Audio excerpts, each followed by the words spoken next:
see. Should be good to go. A few people in here, but we'll get going. All right. So we left off kind of last class talking about kind of populations and samples, different types of data, different types of data sets. So today we'll kind of just continue with that discussion a little bit. Some of the terms that we were getting to know kind of going into the next topic. We'll probably take a little bit of a look into Excel today as well. I'll probably try to splice that part out of the lecture and post it kind of as its own video, just so if you're kind of starting out in that first homework assignment, which isn't assigned yet for Excel, but kind of down the road, you kind of have that Excel video to go back to if you're having any issues. So we left off talking about samples and populations, but no matter what type of data set we have, we're going to start to want to calculate certain statistics from it. Right? So this could be as simple as something that you've probably heard about before, like an average or a mean, kind of leading us all the way down to thinking about things like slope coefficients by the end of the semester. So what we're going to do is, because we only have sample data more often than not, now we wish we had population data. If I wanted to know, say, the average income in the US, I would need every single person's income, and then I could calculate the average. Right? But I don't have that. Usually I only have a sample of people. So what we're going to do is this thing we call it, making inferences about the population based off of our sample. Right? So even if I find the mean income of 55,000 from my sample, well, I'm going to make inferences about the population. I think their average probably lies somewhere close to that, but it may not be an exact one-to-one with what the true population average is. Right? So we're going to be using these samples to make inferences about the population, because often we don't have these huge population data sets. Kind of already talked a little bit last class about the differences between populations and samples. A sample is just this small subset of the population. Right? So that's just kind of a review. Don't worry too much about the census. We're not going to do anything with kind of that terminology. So the first way we want to start thinking about these data sets, and I showed you a couple different types last class. That just go out on me.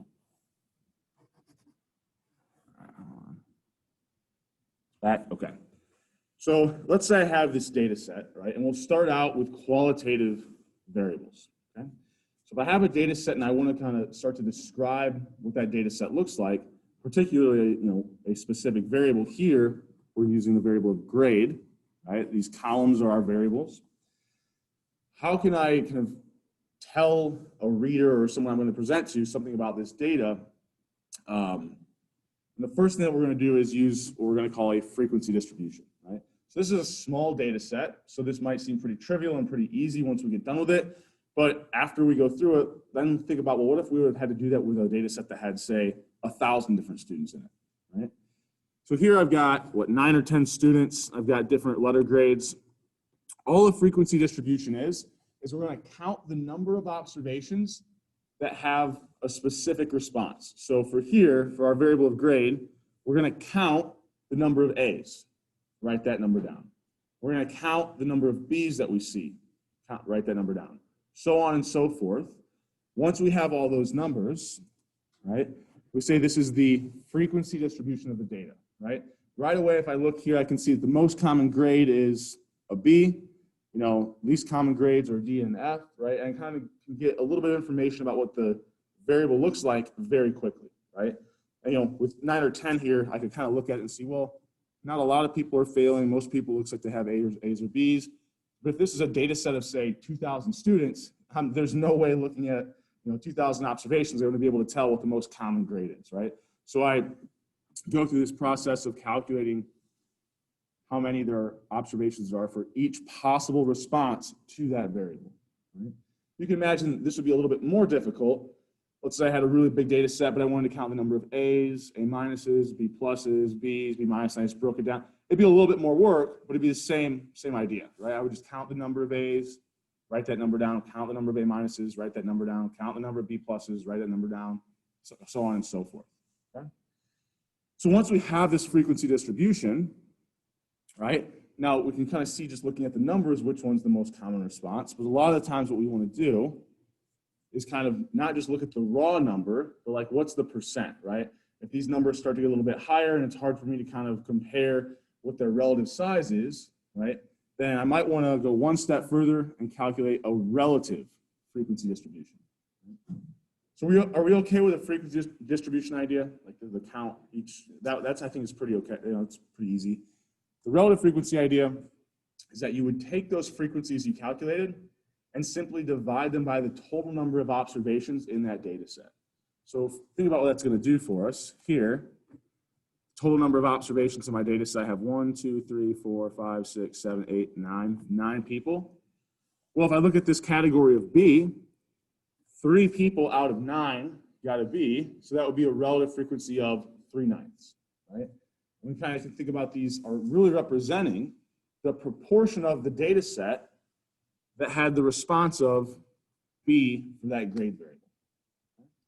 So we'll go through, simply divide each category's frequency by the total number of observations. Right? Once we do that, then we have a relative frequency distribution. So I'll give you another example. I had some Chicago Cubs roster data. I counted up the number of players that were within each position. So I've got what, 13 pitchers here, 2 catchers, 1 first baseman, so on and so forth. Okay.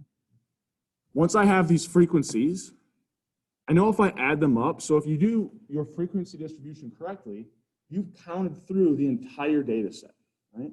So if you add up all those frequencies, each observation should only belong to one category. You can't get an A and a B at the same time in that class. So once I count those frequencies up, I should get my total number of observations. So sure enough, if I go through these frequencies, add them all up, I'll get 25, right? And the reason I know that has to be true is because each observation has to have a response for that variable that fits one of the categories you were counting the frequency for. So once I add all those frequencies up, I've got my total number of observations there. So now to get these, turn these into relative frequencies, I simply take the frequency for each category, so 13 pitchers, divided by 25 people I had on that roster.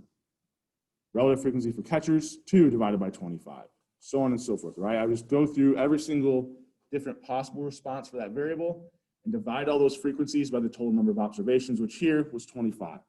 Okay. Any questions on that? Shouldn't be too bad. And we'll go through an example like this in Excel as well with a different data set. You know, and here, when I look at these relative frequencies, I can kind of see like a little more than half the data or half of these players were pitchers, right? So 0.52.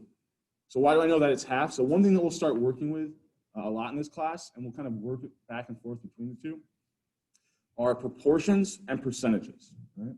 So if I think that, you know, if I say that 50% of the data is a certain response, that's the same as a proportion of 0.5, right? So the way that you kind of move back and forth between proportions and percentages, if I have a proportion of 0.5, to get a percentage of 50%, I just multiply by 100, right? So, or if I'm going from a percentage to a proportion, I would divide by 100. So anytime we have a proportion, we automatically could say that as a percentage. Anytime we have a percentage, we could also say it as a proportion, right? More often than not, when we're working with kind of the formulas and the equations, we're dealing with everything in proportion form, or what I would call like percentages in decimal form, right? But a lot of times the way we talk a lot more often in percentages, right? We usually don't say, you know, there's a proportion of 0.5, or the proportion of the roster that's pitchers is 0.5. We would usually say the percent of the roster that's pitchers is 50, right? We typically talk a lot more in percentages, but we'll be using proportions a lot. And the way we move between the two is you start with a proportion, multiply by 100 to get the percentage. You start with a percentage, divide by 100 to get the proportion. Okay? So these relative frequencies are essentially our proportions, right? 13 of the 25 players were a pitcher, and so that's our proportion, or our relative frequency. Okay? Keep going here. So to get the percent frequency, I just kind of mentioned this. If relative frequencies are proportions, then to get percent frequencies, I simply take that relative frequency and multiply it by 100, right? So I have this, was the original kind of little equation we had for relative frequencies. I take the frequency of the category, divide it by the total number of observations. If I want percent frequencies, I just have one more step, which is multiply it by 100. that should be 2 tau. Now, one thing I kind of glossed over here because I started talking about the percentages a little bit earlier. If I go back here, maybe you kind of already saw it, but why or what do these relative frequencies have to add up to, and why? So if I add up all these relative frequencies, what are they going to add up to? 100%, so my relative frequency would be 1, right? It's 100% of the data, right? Going from a percentage to a proportion, we divide by 100, so that proportion would be 1, right? So why does it have to be 1? Well, if you think about what we're doing, if I just had my frequencies and I add those up, we said that's the total number of observations. Well, now over here, the numerators is the same, are my frequencies, right? So I know my numerators will add up to the total number of observations. And if I'm dividing each one by the total number of observations, I'll have the total number of observations divided by the total number of observations, which is 1. Anything divided by itself is 1. So if I add my relative frequencies up and I don't get 1, I know I made a mistake somewhere, right? If I add my relative frequencies up and I'm not getting 1, I made some kind of a mistake, okay? Because those numerators should capture every single observation in the data set. So when I add those up, I'll have the total number of observations, and I'm dividing by the total number of observations. Right? So we'll always have that relative frequency of 1, we'll always have that value of 1 if we add up the relative frequencies. So if I have my percent frequencies, I don't know if I have an example here, but if instead of those relative frequencies I have percent frequencies, what would those percentage frequencies have to add up to? So I kind of already said it. Right? The percent frequencies add up to 100. Yeah. Okay. Any questions on that before we keep moving? Shouldn't be too bad yet. Okay. All right. So, well, I had a 7-year time period where I pulled the causes of death, top 10 causes of death. You can kind of just work through. This would be maybe a sample question you would see on like an online quiz, which I will post on after class today. It'll be real easy. It's just going to be me asking questions about you guys. So like what year you are, like freshman, sophomore, junior year, highest math class, other, before this. Just a couple little questions like that. They're just me trying to get to know kind of the composition of you guys a little bit better. But it's just a matter of getting on, answering the questions, and getting it done before we have class next Tuesday. Okay? So it's due before we start class on next Tuesday. I'd suggest just do it today. They're really easy to get out of the way. So here we've got different causes of death and the number of people that died from each cause. So essentially what we have here is a frequency distribution, right? There was this huge data set, right? I went through the top 9 causes of death and then included this other, and then just counted the number of deaths that came from heart disease, the number that came from unintentional injury, et cetera, right? So if I got this frequency distribution, it's pretty easy for me to kind of see, and I order these because it's pretty easy to kind of rank these just looking at the numbers, right?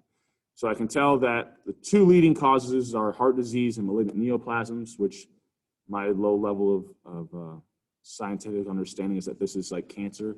But then all these other causes, well, you can kind of see it starts to drop off quite a bit.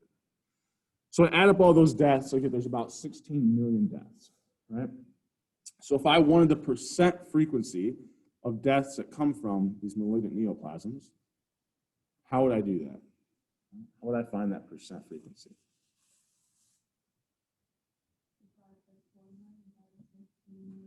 Yes, right? So we have this category we're interested in.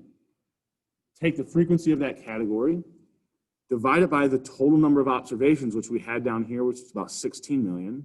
And then the final step would be we need to, if I want the percent frequency, I still have to multiply by 100, right? So about 4 million divided by about 16 million times 100. 4 over 16 is about 0.25. It's about a fourth. So we're going to get about around 25%. Obviously, I did some very gross rounding of those numbers. So that's 4 million, 16 million. We still have quite a bit more. But I should know my answer should be somewhere around 25%, right? Just kind of looking at these numbers right away. So if I were to give you options that look like this, if I'm not even going to use a calculator for this, but I'm just going to guess, A is probably what I'm going to guess, right? I know it should be around 25%. Okay? And sure enough, if you go, use the exact numbers here of about 4.4 million, divide by 16.6, multiply by 100, you'll get that 26.8%. Just looking at this, if we think about these possible answers, I mean, this is where anytime I'm giving you something on these online quizzes or on the exam, I do this a lot. I talk through multiple choice questions with you because a lot of times you can rule out some answers right away by just remembering kind of the principles of whatever we're trying to do, right? So it's easy to get lost in like the computation and then like the equations, but if you just think about what is the statistic or what are we trying to describe about this data set, well, we're trying to tell people the percent of deaths that come from these malignant neoplasms. Well, right away, if I look at this and say, well, 4 million out of 16 million deaths are coming from this, well, that's a pretty good proportion. It's a pretty, good sized percent of the overall deaths. So when I'm looking at an answer like 0.27%, well, even before doing the computation, even before entering the numbers into my calculator, I should know that makes absolutely no sense, right? I mean, I rounded pretty rough, like pretty bad, rounding these to 4 and 16 million. So maybe D is a possible answer before I actually work it out because, I did round it quite a bit.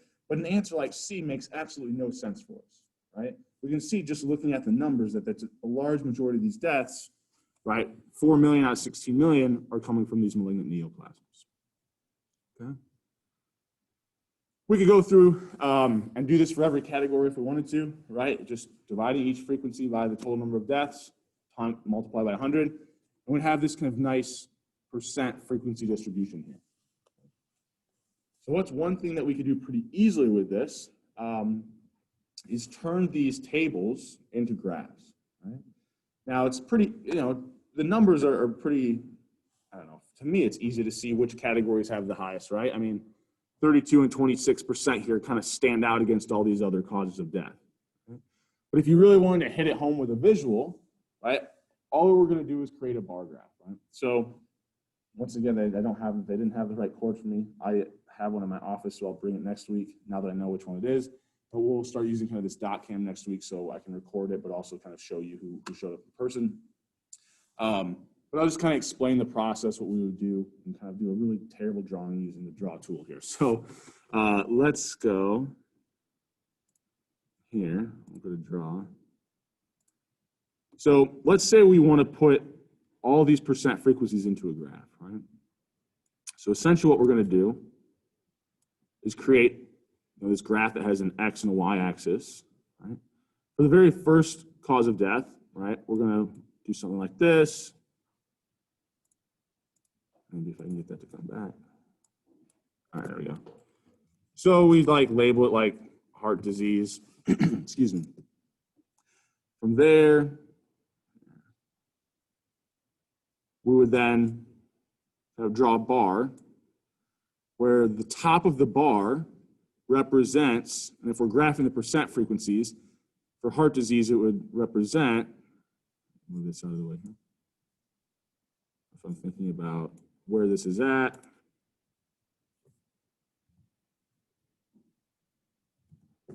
make this smaller. Oh. No. There we go. You get the idea, right? So we would take each category, draw a bar up to whatever the percentage relative frequency we calculated for that category, right? So I do heart disease and I would do malignant neoplasms all the way out until I had covered every cause of death that I have here. Right? Now, once I do this, very quickly I'll be able to see that heart disease and malignant neoplasms have much higher bars than the rest of the categories. So I'm going to skip ahead here for a second. Do I have them? Here we go. So if I graph those percent relative frequencies, it would look something like this, right? And very quickly I can see, oh yeah, this heart disease has a much higher bar than kind of the rest of these other causes of death. So if I'm trying to argue with the government or someone about where we need to start funneling money, very clearly it's into whatever the causes of heart disease are and whatever the causes in kind of working on cures for malignant neoplasms or cancer, essentially, right? Not that any of these other things aren't, that they're not important, but we can kind of clearly see here, this is what's killing most people. All right, so I'm gonna go back here. I'm gonna get rid of all that. Okay, so we know how to graph those percent frequencies. What if I were to just create a bar graph of the frequencies? Well, it would work the exact same way. It's just that now when I plot that bar for heart disease, instead of drawing it up to 32%, I would draw it up to 5.3 million deaths. Right? So all I'm doing there is changing what's on my y-axis. Right? So now for heart disease, that bar would go up to 5.3 million. For malignant neoplasms, 4.4 million, so on and so forth. Now that bar graph is actually going to look exactly the same as when we use percentages. Notice, here's when I use my percentages on the y-axis. Here's where I just use the frequencies, the raw number, just the number in each category. So why do those look the same? It's kind of more of a mathy question. So how did we go from frequencies to percent relative frequencies? The first step to turn it into a relative frequency, we did what? What do we do to determine the relative frequencies? We divide by the total number of observations, right? If I divide everything by the same number, does the relative size of those numbers change? No, think about it this way. If I have the numbers 2 and 4, 2 is half of 4, right? If I divide 2 and 4 both by 2, I now have 1 and 2. 1 is still half of 2 now. Right? So when I divide by the same number, the relative size of those numbers don't change. So if I divide everything by the total number of observations, kind of their relative size, once they're plotted next to each other, won't be any different. What about if I multiply something by the same number? The same thing applies. So to go from relative frequency to percent frequency, the next step is multiply by 100. Same idea. 2 is half of 4.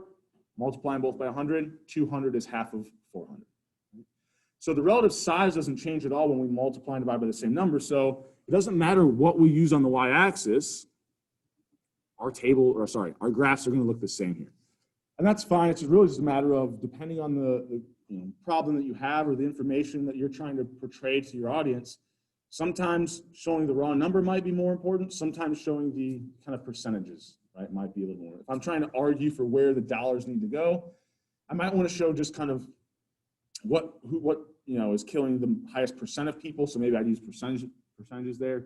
If I'm trying to argue for more funding overall, maybe I show the raw number of there's over 5 million people dying from this type of, from heart disease here.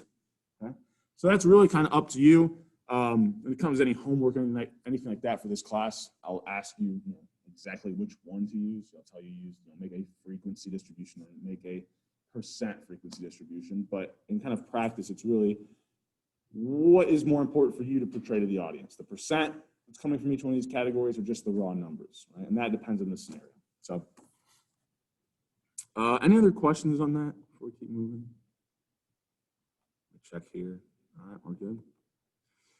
So we can do a pie chart as well. I'm not going to waste a lot of time on this because I'm not going to have you do a whole lot with this. I mean, I think probably most of you have probably seen a pie chart in, like, I don't know, 8th grade science. I feel like we did some of that stuff. So this is just kind of another visual that kind of shows you what type of disease is killing the most people. You look here, you're like, oh, blue and orange, what is that? And then you can kind of identify those 2 leading causes of death there. Okay. So that's just the idea that we can take kind of some of these statistics and put them into like a visual form or into these graphs.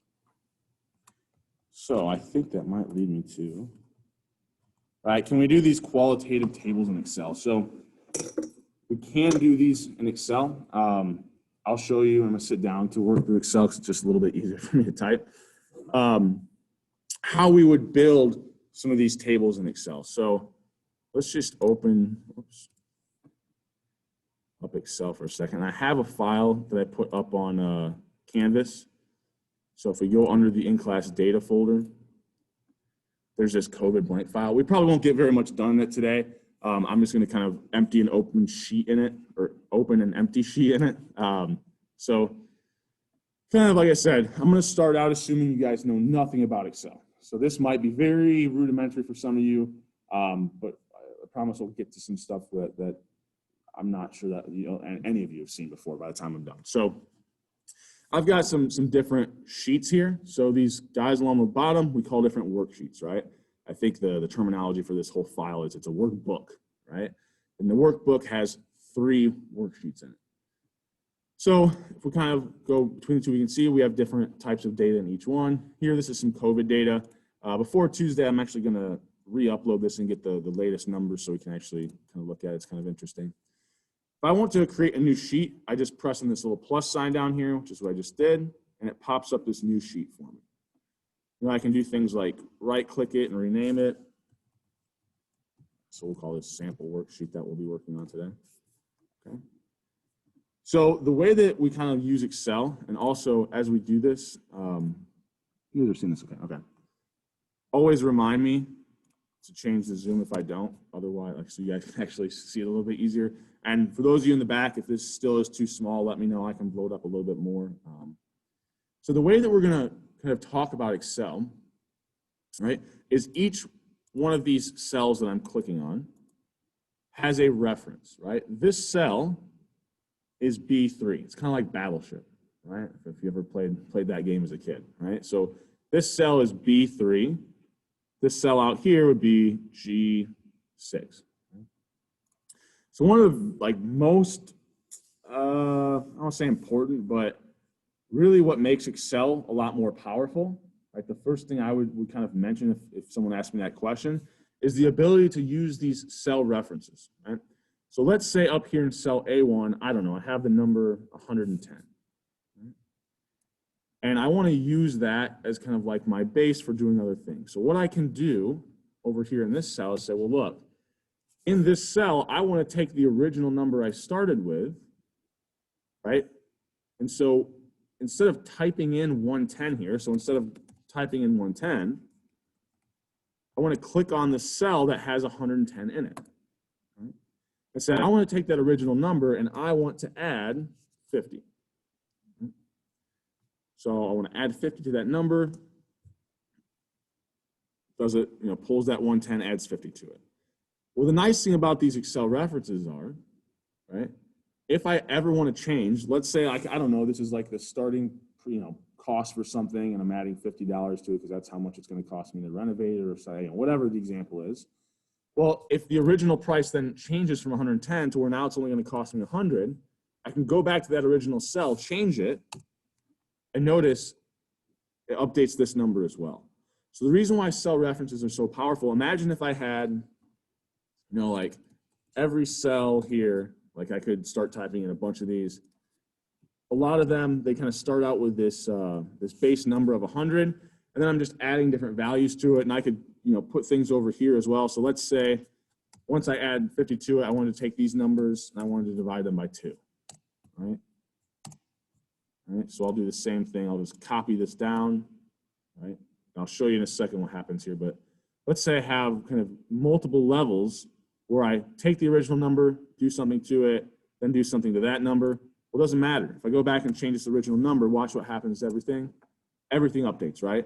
Because anytime I use a cell reference, it'll update back to any changes in those cell references as well. So that becomes pretty powerful when we try to do certain things. You know, if instead here I had like put in the original 110, well now when I change this, it doesn't change that cell because I didn't use the cell reference, right? So that, you know, that's how we want to start getting used to using these cell references and not typing numbers into Excel. Right? It also is a nice way of, if you make a mistake, it's really easy to go back and you only have to figure out where that first mistake is, and it updates all of your future work if you did the rest of the work correctly. Here, we'll delete this. We'll change this back to something like 100. So let's say I want to take this number, I don't know, divide it by 500. I then want to take, how do I want to do this? 2 by 500. Okay, so let's say that, I want to show, let's do 100, 200, 300. And then say I want to take the original starting number. I want to divide it by this number right here. Okay? So I want to take 100 and divide it by 100. And it's essentially what I'm trying to do. I'm just using the cell references, right? I hit enter, everything works. I'm going to change this to 300. I then want to copy that same equation down, right? I want to take 100 and I want to divide it now by 200. Well, instead of typing this all in again, if I copy this down, let's watch what happens. So if I copy this down, got some zeros here. That seems kind of weird, but let's look at what happened. Anytime I drag a cell and copy it like that, it updates my cell references. So notice originally, it took A1 and divided by C2. When I drag or copy this cell down, it doesn't copy that exact cell reference. It uses that same formula, but it updates the references however far I've copied them. So if I copy this one cell down, instead of A1 and C2, it'll take A2 and C3, right? I went down one row, so it'll update those cell references by one row. If I copy it down 2 rows, it goes from A1 divided by C2 to A3 divided by C4. Sure enough, when I copied it down here, I put in A3 to C4. So when I'm copying these down, it is nice and useful because I did want that numerator to change, right? In this cell, I wanted to take 100 divided by 100. In this cell, I wanted to take 100 divided by 200. In this cell, I wanted to take 100 divided by 300, right? And so when it updated those these denominator references, that's what I wanted. I wanted to keep using the next number when I copied that down. The problem was, I always wanted to be dividing 100 by these, right? I didn't want that numerator to change. And when I copy this down, it moved A1 down to A3. So how can I prevent that? Right? I look at this cell reference of A1. If I put $signs in front of the column and row heading, notice here's my column heading, the letter, and then the numbers there identify what row I'm in. So we call that the row heading. So I put $signs in front of those, and now I copy this down. Notice those $signs freeze that cell reference, right? So then when I dragged or copied it down, it didn't update it however many rows I moved it or however many columns I moved it over, right? But if I don't put $signs around a cell reference and then I drag or copy it down, well, what happened there? Well, notice C2 doesn't have any $signs, so when I copied it down 2 rows, it updated the reference by 2 rows, C2 to C4, okay? Any questions on that? Shouldn't be too bad. We're okay with that? So this is how we start to use cell references a little bit. We know how to kind of freeze them. Let's say I had, I'll make this up off the top of my head. So this is what I do on this one. So I don't know, we'll call this yellow, blue, green, yellow, black, silver. Okay. So let's say I have this like little small kind of data set. And maybe it identifies something like car color. I've got this used car, I've got this car dealership. I've got cars in the lots that are these different colors. Right? So the way I would do a qualitative table here, right, is I want to look at all the possible colors that a car could be. And here, obviously, I didn't do an extensive list, but we'll just think about a couple, right? So we got red, blue, green, yellow, black, and silver, right? I think that's all the different types that I put in here. And we can even put a few more colors. So let's put another yellow car, let's put another blue car, let's put another silver car. Right? So I would kind of identify the different types of colors I could see, right? And I've limited it down to what, these 6. Okay. So the way that I'm going to get my frequencies using Excel, because look, in a small data set like this, yeah, I can count things by hand. What's another data set that I have that,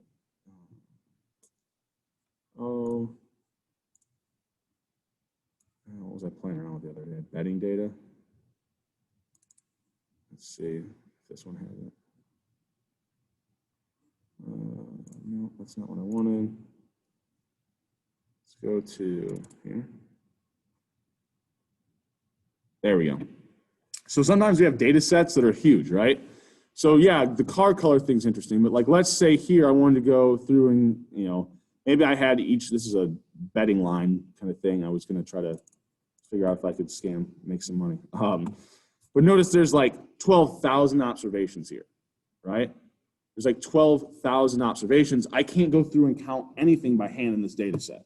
So let's assume that this car color data set we had was like 12,000 long. I can't go through and count the number of red cars. Well, I can use Excel to do it for me. So what we're going to do is kind of use this count if function, right? So what count if will do is you're going to tell it a range of data that you want it to look through. So in this example, like I'd select all my observations here, right? My different color observations.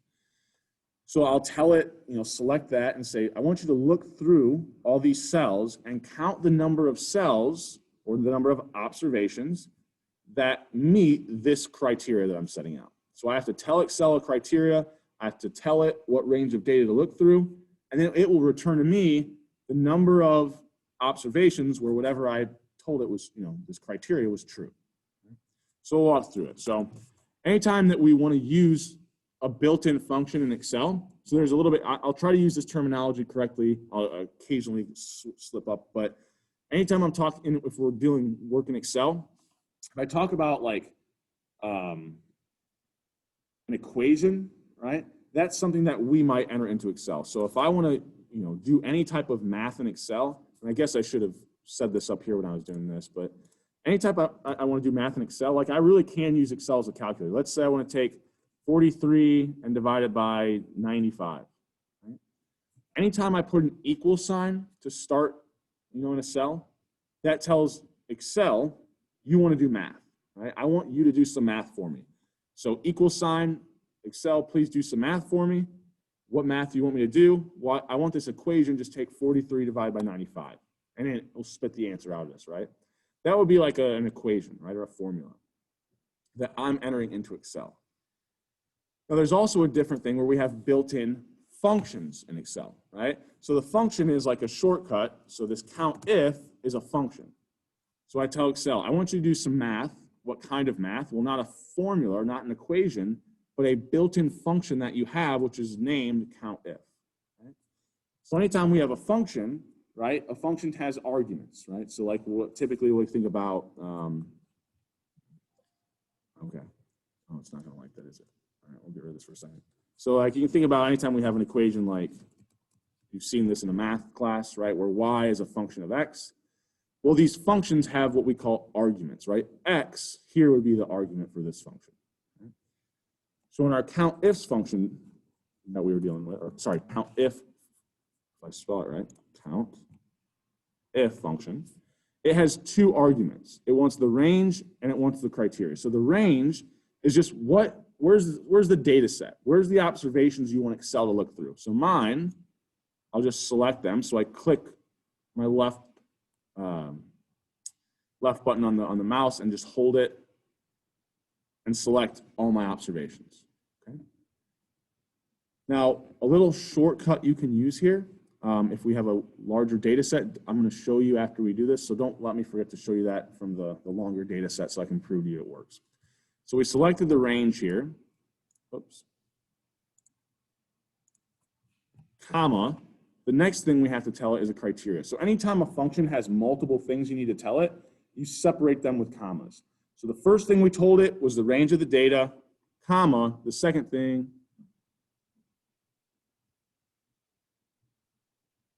okay, technical difficulty. So the second thing is the criteria, right?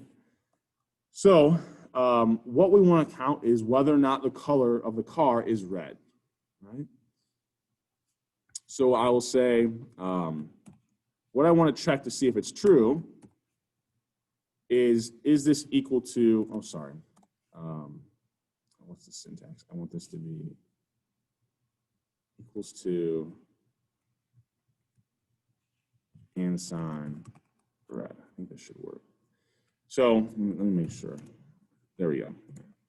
So the first thing that you'll tell it, you'll put in these quotation marks, is what you want to check to see. Is it equal to this? Is it not equal? Is it greater than? Is it less than? Well, obviously, if we're dealing with qualitative variables, really all we're going to be doing here is saying, is it equal to a certain expression? Not a number, but a certain expression. So I'll say count it if it's equal to, right? And I have to put that equal to in quotation marks.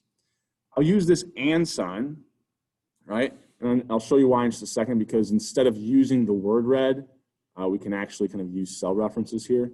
So this is just kind of a syntax thing. So I tell it, is it equal to, and sign, and then the kind of phrase I want to make sure is it equal to.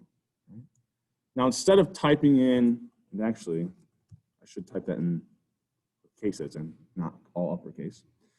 So once I have, counting the number of cars that are red, I hit enter, it spits back at me 2, right? And if I look through this small data set, I can kind of see, oh yeah, sure enough, there's only 2, right? Now, one thing I could have done, since I already had,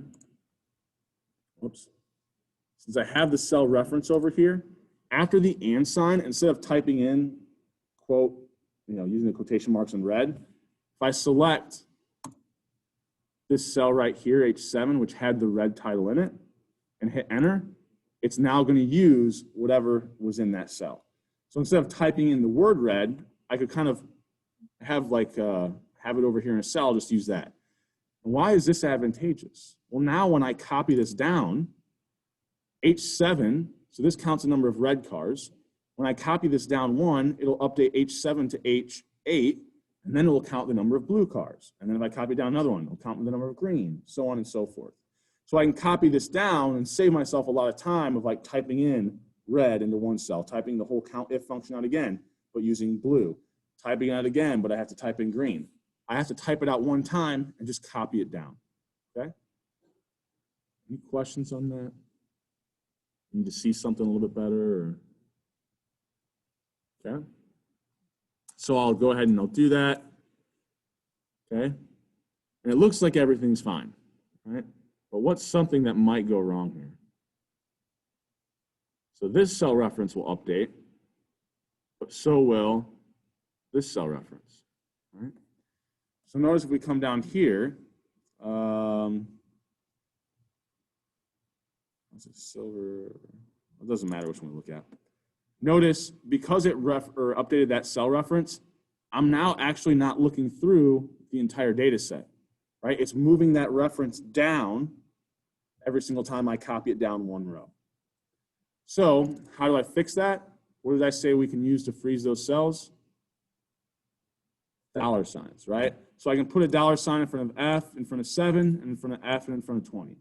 Now I can do that manually by hand, or the first shortcut I'll talk to you about in Excel, if you highlight this. So I highlighted the cell reference I want to freeze, right? Or put dollar signs in front of.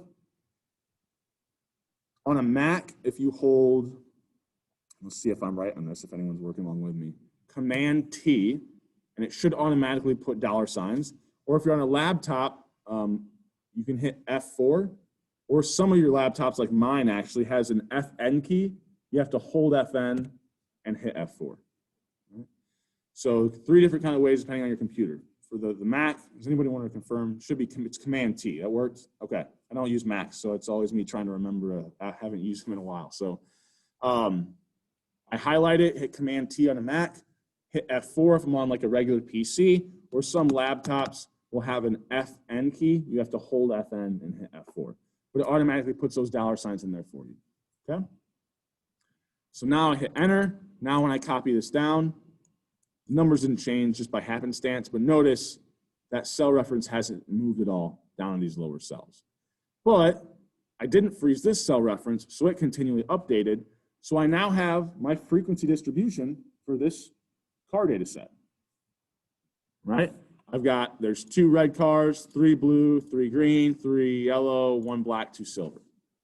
Now, in a small data set like this, yeah, I probably could have done this by hand. You can kind of imagine that other data set that I had pulled up.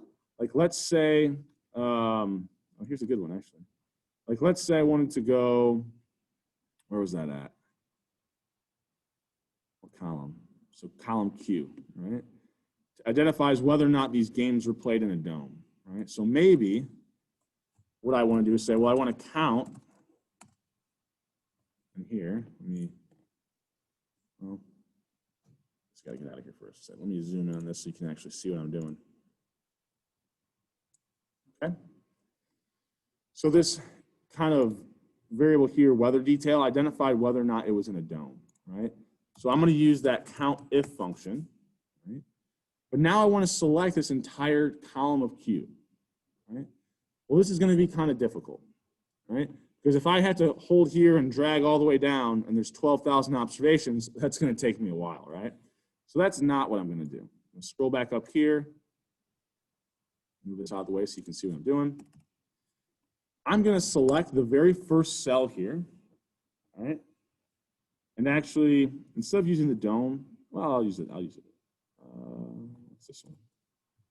Well, I guess we'll use this. I'll show you kind of a problem we can run into with this as well. So instead of dragging down with my mouse, if I select the very first cell, I hold Control and Shift, or I think on Mac it's hold Command and Shift, and then hit my down arrow. Notice it goes down to the very next time where there's no observation below it. Now this is a problem here because this variable, they just left them blank. I'll show you another with a different variable that we can, select the entire thing. So here we had a stadium, I forget what identifier this is. We'll look at it in just a second. But let's say I wanted to look at this variable and count it if it's equal to false, right? So I hold Control Shift, hit the down arrow. It sends me down to the very bottom of the data set, right? This is kind of a terrible data set because it has a bunch of missing stuff. So I just happen to have this on my desktop. That's why I pulled it open. But that shortcut worked really nice and it selected the entire range of data. I'll then put a comma, and the second thing I want to check is, well, here I'm going to just check and see if this is equal to false, just for the hell of it. So is it equal to, in quotation marks, that and sign? And then if I don't select a cell reference that has the word in it, like I did before, if I want to type out the word false, I have to put it in kind of these quotation marks for it to identify its text, right? If it's not entered into another cell and you're entering it in directly, you have to enter it in with those quotation marks to tell Excel, hey, this is a text. So I hit enter, and it counts up the number of times this stadium neutral variable was false, right? Actually, we could also check, I don't even know if there's any trues in this data set. Let's see if there's any true, right? I could change this to the word true. Okay, there are. There's 98 games that were apparently played on a neutral site, right? But right, you can play around with this count ifs with qualitative data to get these counts, to get these frequencies. So you would take a very large data set of 12,000 and start to count for different groups or different responses for a particular variable. So on the other one, count the number of red cars, count the number of blue cars. If we had a 12,000 car data set, okay?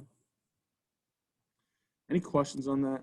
I know sometimes in Excel, sometimes I hate when there we go, it's cut off like that, but we're okay with everything so far? No questions? What if something changed? Okay. So that kind of gives us some good basics in Excel. Let's see if there's anything else I want to mention before we go back. So, once I have these here, maybe I want to turn them into relative frequencies. So here's my frequencies. Maybe the next thing I want is relative frequencies. Well, if I just have these, right, and I don't count by hand, what's one way I can use the frequencies to get my total number of observations? I have the frequency for each car color type. How can I get my total number of observations? I just add up all my frequencies, right? Because each observation should have been counted at least once, as long as I made sure that I had every possible car color that I could see in this data set. So how can we do that in Excel? Right? Anytime I want to add up a bunch of numbers, we have this built-in sum function, which says, look, just tell me the numbers that you want to add up, and I'll add them up for you. So here, I just select those numbers that I wanted to add up, right? Going from red to silver. You can close the parenthesis or just hit enter. Excuse me. And it adds them up right away, right? I've got 14 different cars in this data set. So now that I have my total number of observations, right? Let's label that real quick. How do I get my relative frequencies?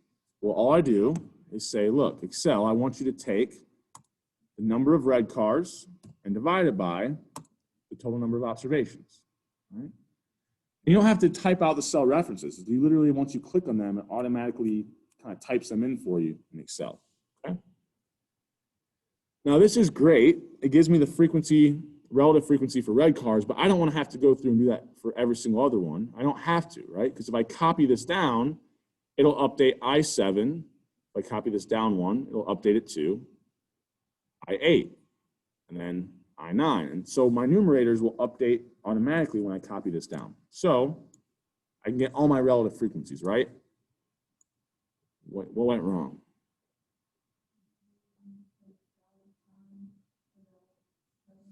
Yeah, right. I do want my numerator, right? I want to use the frequency for each of the next categories, but I don't want my total number of observations to ever change. I always want it to be that 14 that's in that cell.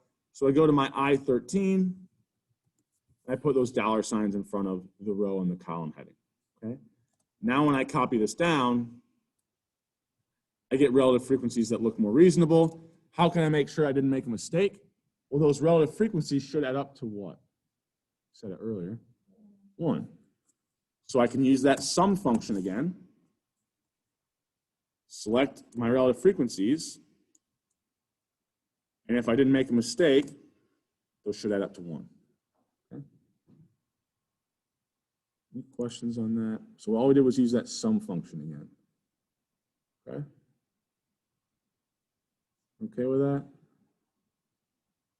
All right. So that should be just some of the basics of Excel. Where we're kind of starting out that I want you to know. We'll use a lot more of these built-in functions. And so I don't know why, for whatever reason, sometimes it'll like blank things like this out, or it'll put this here. I always try to move these out of the way so you can see exactly what I put in there.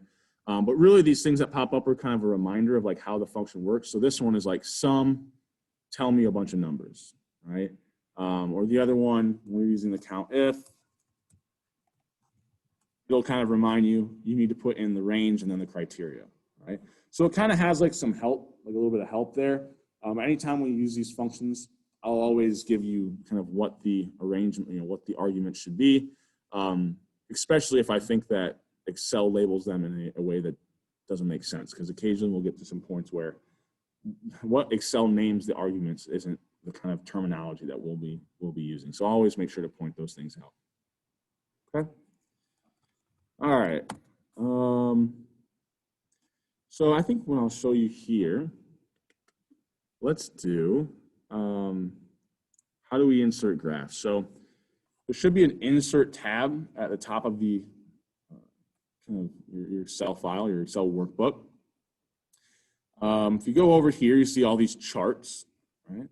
So let's put in one of those column charts that I talked about earlier. Right? I kind of showed you a few when it looked at the causes of death. So I go to insert a column or bar chart. The first thing I want to do is select my data. So here's my relative frequencies I've selected, right? I then go to insert, and I'll hit this bar or this column graph. Now we could do 2D or 3D. I don't really care. I'm not going to get hung up on that in terms of when it comes to homeworks and things like that. We just want to create some type of a column graph that puts all these categories and shows kind of who has the highest bar or the highest relative frequency in terms of car colors. So I'll hit the 3D cluster just to get it. And you can kind of see, well, it's good. It's giving me all these relative frequencies, but I don't know what colors these are, right? So let's see. Let's go delete here. It should work if we do this.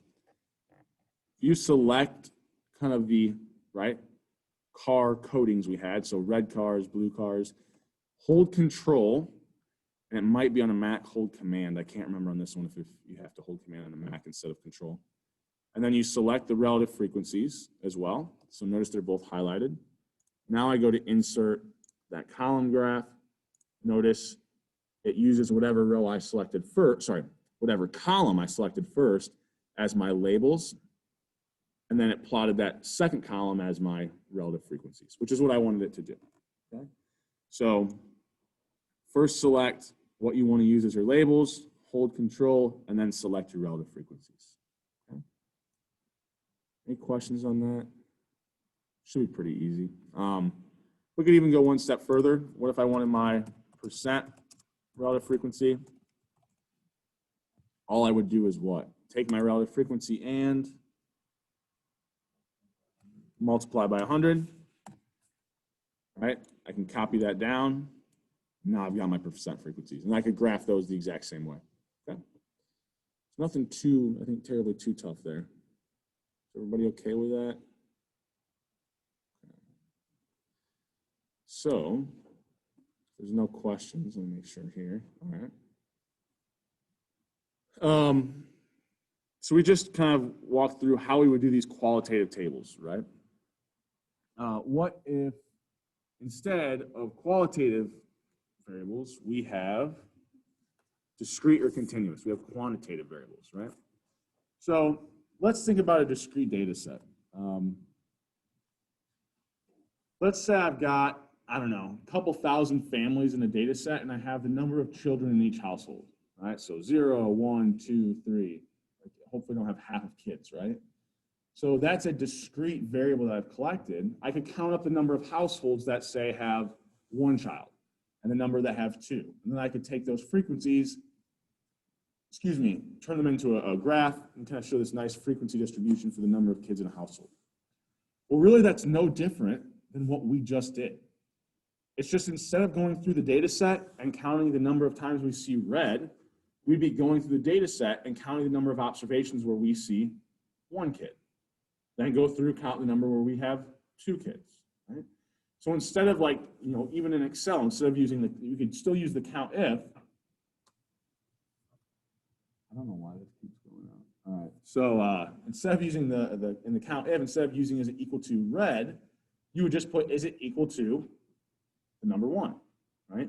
And you actually wouldn't use quotation marks there because it's a number, right? We said the quotation marks tell it this is text. So we could very easily do what we just did with qualitative variable, turning it into this nice frequency distribution. A discrete variable would be the exact same. It's almost no different. Instead of words, you're just using the numbers, 0, 1, 2, 3. What about continuous variables, right? Well, what if I thought I could do it the same process? Let's say I want to look at income. So the very first thing I would do is I'm going to count up, right? The frequency distribution is to count up in each possible response for that variable, the number of observations that had that response. So, right, that was like counting up the number of times we saw red, or the number of times we saw a 1 for the children in the household. Well, for income, I'd have to say, how many people earned $0? And the next one would be, how many people earned 1 cent? How many people earned 2 cents? How many people earned all the way up to whatever Jeff Bezos is making, right? Well, that's insane. We can't have like over a billion different columns in this column chart, right, or in our frequency distribution. So what we do is we force it into bins, right, or these classes. So bins are classes. Terms are interchangeable, right?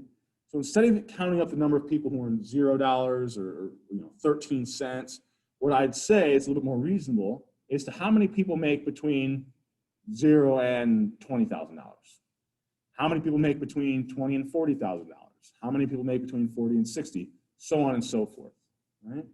So I'll create these bins or these classes, which are like this 0 to 20, 20 to 40, 40 to 60. And then I'll count up the number of observations that fall in each one of those bins. Right? Now, think about maybe some challenge this is going to lead to. So once I have these bins and I have these frequencies, well, now it's just like what we did before. It's just now instead of showing the number of red cars as a bar, I'll show the number of people who made between 0 and 20,000 as 1 bar. Right? But really, once I have these bins or these classes and I've got my frequencies for each one of those bins, it's no different than what we were doing before. Now, we call this type of graph something a little bit different. We reference it as a histogram, kind of just making known the fact that, yeah, this data started out continuous. We forced it into these bins so that we could show a nice visual of it. All right. So the problem is, that scenario I started to describe where I count the number of people make between 0 and 20,000, 20 and 40, 40 and 60. If I do $20,000 bins, it's going to take me a while to get up to including people like Jeff Bezos and all these Elon Musk, these mega rich people, right? So how many bins should I try to be creating, or how many bins should I try to be creating? Usually you want between 5 and 20, right? Anything less than 5, you only have a couple bars in your bar graph and it doesn't really tell much about the data. Anytime you have more than 20, I have this super, super long bar graph that I can't even fit on a screen or on one page, right? So this is no hard and set rule. Anytime we have a homework, it would let you know how many bins you should be selecting. But in practice, it's really just up to you. Typically, how we find like what the correct bin length is. So the other one I was doing $20,000 jumps, right? 0 to 20, 20 to 40. Typically, the rule of thumb that you want to use is you'll take the maximum value that you see in the data set, you'll subtract the minimum value, and then divide by the number of classes or number of bins that you want. Okay? So that's pretty easy. Identify the minimum, identify the maximum. And I don't know if we'll get there today, but for sure next Tuesday I'll show you how you do this in Excel. All right. So couple other things that we have to make sure when we're creating these bins. So we have this rule of thumb for what the length should be, right? But we need to make sure that the classes are mutually exclusive. So I can't have an observation be counted in multiple bins. So the idea of mutually exclusive means I can't be these two things at the same time. If someone's earning an income, they can't be in the 0 to 20,000 and the 40 to $60,000 category at the same time, right? There's no number that crosses those. So we have to make sure these bins don't cross over each other. So this usually isn't an issue. The only issue is, and it's a little bit problematic in even how I was describing the bins. If the bins really were 0 to 20,000 and 20,000 to 40,000, why wouldn't that be mutually exclusive? What's one number that could be in both of those categories? I go from 0 to 20,000 and then 20,000 to 40,000. If they make exactly $20,000, they get counted, double counted. So typically what we do is we think about at that cutoff, one of those bins needs to have an equality and the other doesn't. So it would be something like how many people make between 0 up to and equal to 20,000. And then the next bin would be how many people make more than 20,000, less than or equal to 40,000. And then how many people make more than 40,000, less than or equal to 60. We just have to make sure that those equalities, that every number can only be counted in every observation can only be counted in one category. Right? So that's a little bit tricky sometimes. We'll talk about that when we work through an Excel example as well. The classes need to be exhaustive. So this usually only plays a role if you use this rule of thumb to get the bin length. And let's say you round it down, right? And so you're using slightly smaller bins. Well, then when you get to the last category, you may not actually have the highest value in that last bin may not include the maximum value. So you might be missing a couple observations that are really high. Once we work through the Excel example, this will be a little more clear too, I think, in terms of how we have to make sure that we're exhaustive or that we are able to count every single possible response for that variable in at least one of our categories or one of our bins. And the final thing, we want to try to keep bins and classes the same length if we can. So this is the idea of keeping each one 20,000. Now this, is a little bit of an issue when it comes to something like income. As I said, going from 0 to 20,000, 20 to 40, that's going to take me a while to get up to the millions. So a lot of the times when we have something like that, where we know the majority of people are making, money less than, we even kind of set the bar high, $150,000. The vast majority of people are going to be below that, right? So what you might do is use $20,000 bins, so 0 to 20,000, 20 to 40, 40 to 60, and then maybe stop at $200,000. And then after that, create a final bin that says, count every observation that makes more than $200,000, right? So you kind of create these catch-all categories where, I'm keeping the bin length the same for the first dozen bins, and then I need to have this last bin that makes sure I capture any other possible response that could be really, really high, right? And I don't think today we'll get there, but next class I have an example of this where I can show you kind of these upper bins. Sometimes you can make them catch-all categories. I'm not going to waste too much time on this because I'm not going to put this on the online quiz, but we'll cover this again on Tuesday. But using that kind of rule of thumb, optimal bin length, we said we take the maximum minus the minimum value in the data set and divide by the number of bins that we want. So just like a nice, easy example of that would be, let's say I've got what? A bunch of Indiana high schools, and I've got the average SAT scores, right? So the minimum, the lowest high school is 352. The highest high school had an average of 648. What should the optimal bin length be? Well, I've got the minimum, I've got the maximum. I know I want 9 bins here. So I would take 648 minus 352, divide that by 9. So if I do that, I get about 32.88. So typically what we would do, just because when we're putting this on a graph, we're eventually going to have the what the bins are as my x-axis. Well, 32.88, and I start making jumps of 32.88, those numbers look pretty nasty and ugly, right? So usually what we do, just round up to the next nearest integer, and then we'll use that as our bin length, right? So 0 to 33, 33 to 66, so on and so forth. Okay. And then we'll go through some more examples of that on Tuesday as well. So, I want to say here, we've got what, 10 minutes? We'll take one more last look at Excel and kind of get us set up for Tuesday. So, we already kind of worked through qualitative tables. Can we do quantitative tables as well? We already kind of mentioned if it's discrete data, it should be really easy, right? So actually, I'll take that old data set that we were playing around with where I had car colors.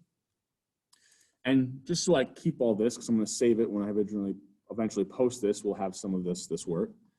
So I'm going to move or copy this. Actually, no, I'm not. I'm just going to take this. I just want this part right here. I'm going to create a new worksheet. I'm going to paste this. I don't know why this is here. What did that like? There we go. So here's that same data. I just put it so it's a little bit easier for us to see. And then I want to go to view. I'm going to zoom in so we can see things, right? So just to kind of show you if it was discrete data, it'd be the exact same thing as what we were doing with qualitative data. So let's say I've got the children in a household. 5, 4, 1, 1, 0, 2, 3, 3, 1, 2. Okay. So basically, instead of car colors, thinking about this as number of children in a household, we can go from 0 to 1 to 2 to 3 to 4 to 5. I think that was the highest one I put there. Yep. Okay. So I just copied, actually here. I want to copy these. I actually want to copy the formulas, or is that not going to work? No, it's because they're in the wrong cells. All right. How can I do this? I wanted to show you this relatively quickly. Forget it. We'll just copy the formulas and change them. Okay. So instead of I13 here, because I forgot we put $ signs on that, it's not going to like that. We actually want the total number of observations from down here, right? So we're taking the frequency, dividing it by the total number of observations. Now when I copy this down, I want to make sure that it doesn't change, so I'll freeze that cell reference. Just kind of using what we had before to kind of help me out a little bit. So I copy this down, and looks pretty good, right? Are there really 2 5s here? Oh, hold on. I didn't copy these formulas over either. All right, let's go here. Okay, I know you don't like it. Go here. Okay, we'll just do this real quick. So count if, let's look through this data set. Count it if it's equal to C2, right? So it counts the number of zeros. We need to freeze this. So we hit Control T on a Mac, FN, F4 if you're on a laptop, or F4 if you don't have an FN key. So this is everything we did before. Now I copy this down. I'm getting kind of the number of households that have 5 kids, 4, so on and so forth. So the numbers are correct now. It's really the exact same thing we were doing before. It's just instead of using kind of words here, we put the numbers, right? So everything's set up the exact same way that we did with this car color data set. It's just that we're counting integer values, right? But the format, everything has remained the same. Okay? So these don't need to be changed at all. Or once we have that count if using these labels of 0 through 5 as opposed to red through silver, everything works the exact same way. Okay? So we shouldn't have a real big problem there. Now the next problem would arise. Let's see, raw data, state level data. So if I have this state level data and I've got the total from each state, well, if I want to start to create a frequency distribution, I don't want to count the number of states that have, you know, 1 COVID death, the number that have 2 COVID deaths, 3, 4, 5, so on and so forth, right? So I'm probably, even with that, even though technically the number of deaths is discrete, it looks similar to what a continuous variable would be. So we'll use this data set and kind of treat it as continuous because the number of possible values we could see really do range so widely. We're going to want to force these into bins. So you can kind of already see here, I've got what my bins should be. So 0 to 2,500, 2,501 to 5,000, so on and so forth. We'll walk through next class. I'll show you how we take kind of this raw data of the number of deaths from COVID in each state. We kind of create these bins, get the frequencies for each one of these bins using a count ifs function. And then kind of once we have those frequencies, we can graph them just like we did earlier today. So we'll walk through this example that has continuous data on Tuesday. What's the 2 things that you'll need to do before we meet in class on Tuesday? 1, I'm posting the online quiz as soon as I get back to my office today. And number 2, the Learn Smart assignment. Get on, get that Connect access code. If you have any issues with that, please reach out. Let me know. We can get that worked out of the way really quickly at the end of this week so that you can get on and get that Learn Smart done before we start class on Tuesday. Okay? All right. Have a good weekend, and I'll see you guys on Tuesday.